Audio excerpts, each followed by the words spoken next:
I grew up in a small town about 40 miles west of here, so Pine Junction, Colorado. We have a stoplight, so if you blink, you'll miss it. But I came to high school to Mullen.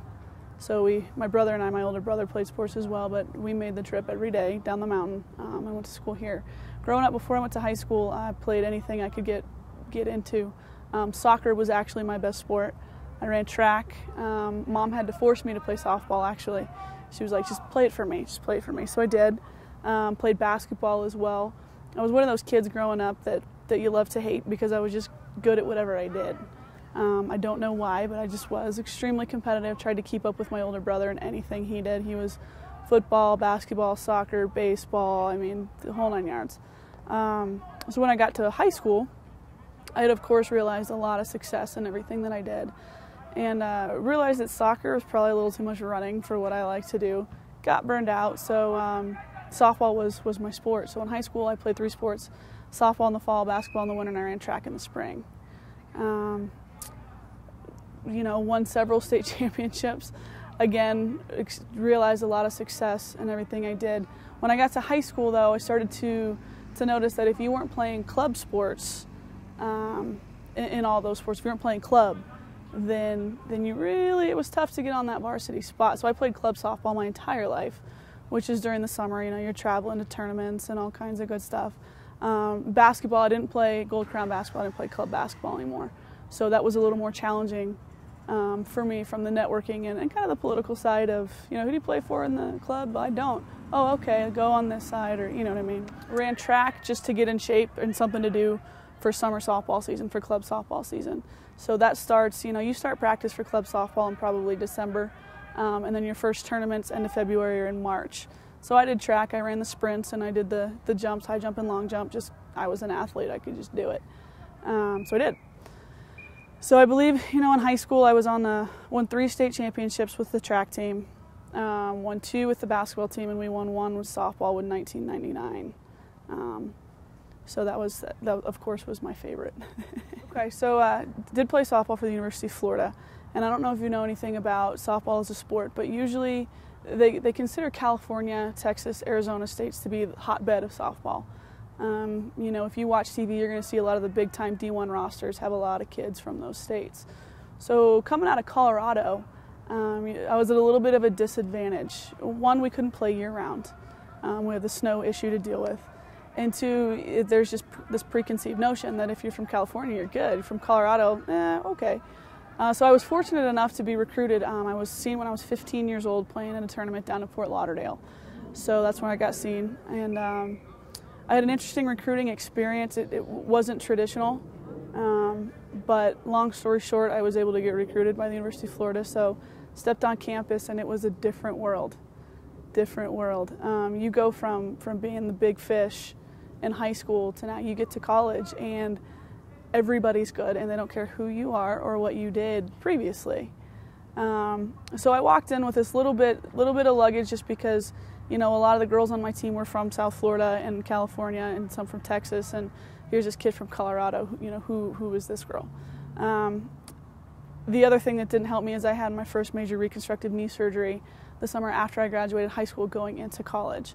So I was already a step behind everybody else. So when I went into the fall, when everybody was starting 6 a.m. workouts and fall conditioning and had an entire summer of conditioning, I was learning how to rewalk and strength and fun stuff like that. So that was a challenge. My time at the University of Florida was priceless. I wouldn't change it for the world for multiple reasons. It wasn't just all red roses and wine. It was very difficult, but it was also very rewarding. I probably learned a lot more on the field and through that athletic experience than I did in the classroom. And then I went back to the University of Tennessee to get my master's, and then I coached the Lady Vols for 2 years. Was able to coach alongside Ralph and Karen Weekly. Ralph Weekly's won 2 gold medals. Worked with Monica Abbott and some of our Olympians and NCAA All-Americans and Players of the Year. We went to the College World Series. We were a base hit away from a national championship in 2007, and unfortunately dropped that to Arizona, which was a heartbreaker. And then postgraduate school, I actually moved back to Colorado, started a business, D1 softball and training, and I've been able to work with amateur athletes from 10 to seniors in high school, and some kids who are in college coming back during the summers and want workouts.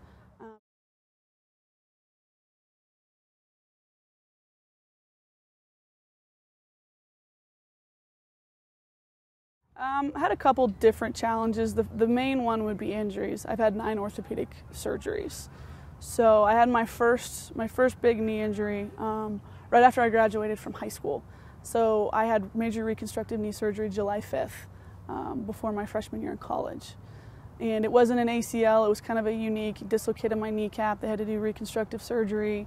And my surgeon, who had worked on my brother, so kind of good family friends at this point, didn't tell me the magnitude of the injury or the surgery, which was a good thing. So I found out when we were playing UCLA my freshman year that you're not supposed to come back from those type of surgeries, much less catch. But I didn't know that, which was a good thing. So I just went full steam ahead, and I was going like it was nothing. Pretty resilient. Was like, I had surgery, so what? Didn't know that that was a big deal.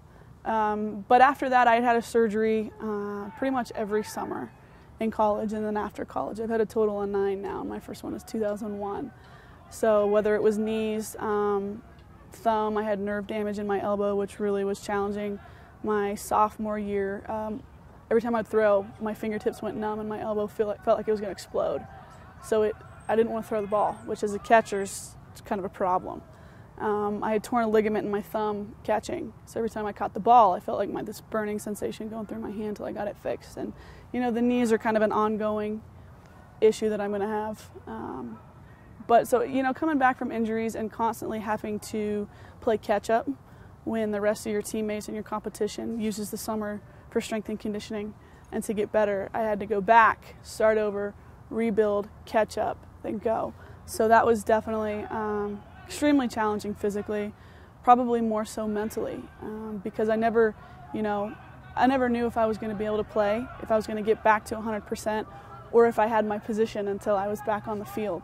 As a college coach, they have to plan for what they have. They can't say, well, if Ashlie gets back, she'll catch. They can't do that. They have to go based on what they've got right there in front of them. So I always had to play catch up. I always had to prove myself every year. In the mental struggle and the emotional struggle of, am I going to be as good as I was? Am I ever going to get back to 100%? The rehab period was extremely frustrating. I remember coming back from my elbow surgery, and the first time I threw the ball, I think I threw it, well, they phase you into throwing, but the first time I was behind the plate doing throw downs, I was doing a steel throw to third, and I think I threw it to probably left field wall because I didn't have the depth yet, I didn't have the touch yet, the spin, the form of the throwing motion still felt foreign to me. So that was always a challenge, it was always a struggle, and they're always recruiting kids and bringing kids in behind you, and you are looking over your shoulder, saying who were they bringing in and why'd they bring in another catcher? So that was a challenge. The other challenge was, by nature, I was extremely difficult on myself. If I didn't do every rep, every set perfect, I was probably my own worst enemy. So I had to work through that a lot to keep I would go immediately, if something didn't go right, I'd go negative, and you'd get into the, well, you sucks, or what are you doing, or, and as an athlete, you've got to have a positive mentality. I mean, baseball and softball are one of the hardest games to play because of the fact it's a game of failure. And on a good day, you're going to fail 7 out of 10 times. So it's a matter of how you deal with that mentally that helps you progress and move on.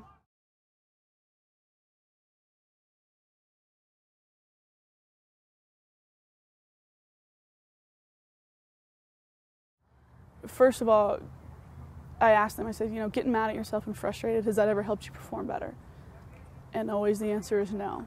So I said, all right, instead of beating this over and over, why don't we try something different?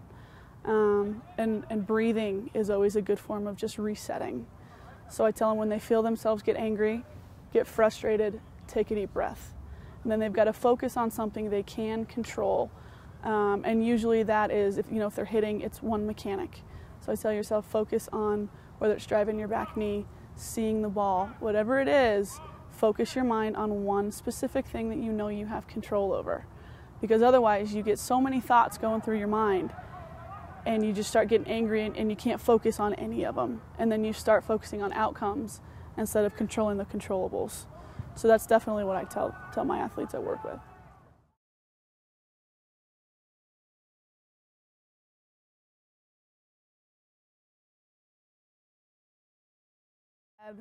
I wish I had the knowledge of the game and the sport that I have now, and I could go back and play it. but unfortunately my body will no longer allow me to do that. This game, I'm constantly learning. Even though I've been to other than going to the Olympics, I've been to the highest level of this game. But I'm still learning, and learning how to do things and learning strategies and understanding the game more and more as I coach and as I'm around it more. So absolutely, I wish I had the knowledge now to go back and apply it to the ability then.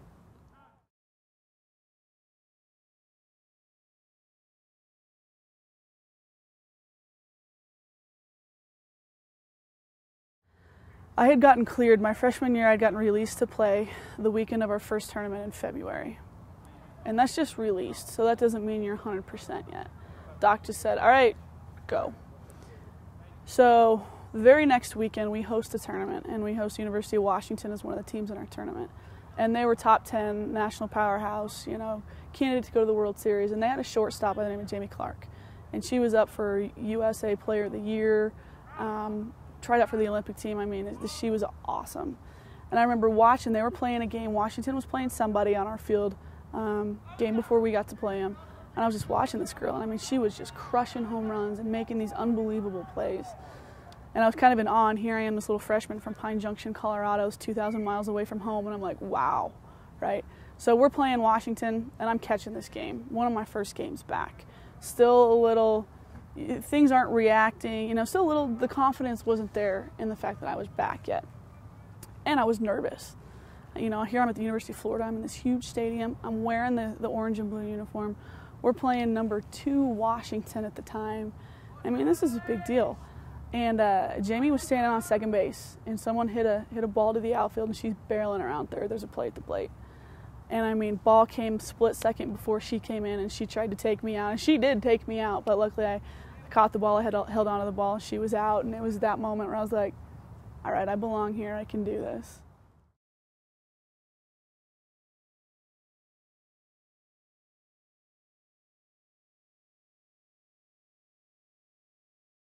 Sports, at any level, but especially at a high level, there's so much demand, there's so much pressure, and the expectations to be perfect. It's really, really difficult. So your faith is something that's always yours, and it's always something that you can lean on and go to. And it's that one thing that reassures you that you're good, that you're not alone, and that you're meant to be where you are. There's a purpose for you to be there.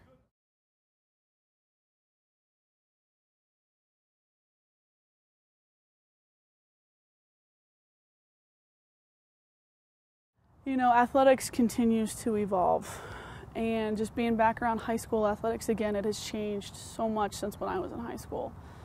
Again, the demand, the pressure, and the expectation that's put on these athletes at such a younger age can be a lot to deal with, because now you're placing them in the spotlight, you're placing them now on the internet, but you're putting that on the maturity level of a high school kid. These kids aren't in college, they're not professionals. They don't know how to do that yet. They don't know who they are yet, much less how to handle being in the public eye. And that can get to a lot of people. You got to go back to, this is a game, and it's supposed to be fun. And there's a reason we play it. And you get lost in that once you start getting more competitive and at the higher levels. And there's a lot of kids. There's a story that breaks my heart is there was a softball player and athlete who was one of the best pitchers in the nation, top recruit to the University of Arizona, and the pressure of being the best and the expectation of having to continually perform, it wasn't fun for her anymore, and she committed suicide. And you've got to remember that after bad days, there's going to be another one. After bad plays, there's going to be another one. And that you still have a purpose, and because you messed up or if you had a bad game doesn't mean you suck. It means you're human. And you've got to have that one thing, when we talked about, for me, my faith, that you can go back to when it's just you in the closed room, behind closed doors, that you can lean on, that you can do, to talk to get you back to where, I'm okay, it was a bad day. You've got to love what you do, and you've got to appreciate every day that you can do it. Because, I tell my kids all the time that you could step off a curb tomorrow and blow out your knee and never be able to play again. did you love what you did today? And could you look yourself in the mirror and say, I gave everything I had to that? And that's what you have to remember. And it's easy to get lost in the glitz and the glamour of all of it and the pressure of all of it. So you just got to take everything one day at a time and just appreciate it and respect the game and love what you do.